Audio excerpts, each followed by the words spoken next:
ดีค่ะ ค่ะ วันนี้ก็จะมากินลิ้น หมาฝรั่งเปลี่ยนสีลิ้นนะคะ ก็ ลิ้น อันนี้เป็นมีสีอย่างที่บอกสีแดงหรือสีชมพูก็ได้ แล้วก็จะเป็นสีสีดำนะคะ ให้กล้องเห็น นี่นะคะ โอเค ต่อไปก็จะเป็นสี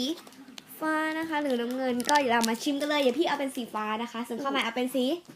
เอาสีอะไรดีอ่ะเอาเป็นสีฟ้าเลยก็ได้ เหมือนกันนะให้กล้องเห็นนี่เหมือนกันนะคะ นี่ โอเคเรามาแกะกินเลย เย้ นี่เลยเป็นตัวแพ็กเกจนะคะ อันนี้ก็จะเป็น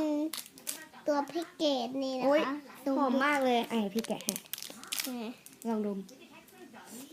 หอมมาก หอมเนี่ยค่ะข้างในก็จะเป็นสีฟ้า นี่เป็นอย่างนี้ นี่นะคะเรามากินกันเลย1 2 3ห้ามกลืนนะเข้าใจไหมห้ามกลืนนะห้ามกลืนกินเข้าไปห้ามกลืน หนึ่ง เปรี้ยว เปรี้ยว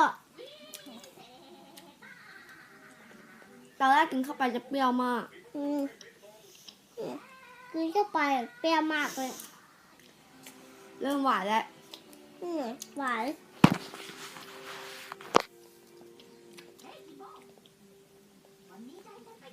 ดูง่ายแลบลิ้นดิแลบลิ้นให้กล้องแลบลิ้น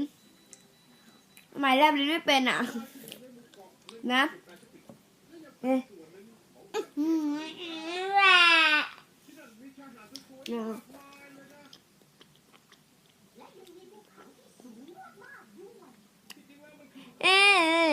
ดำ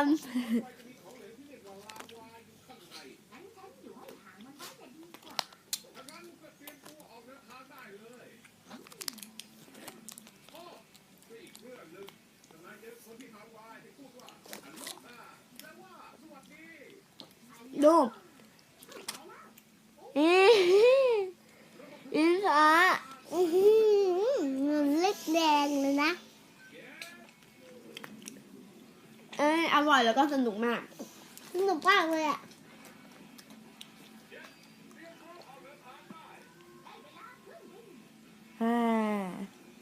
ทอดเลยดิ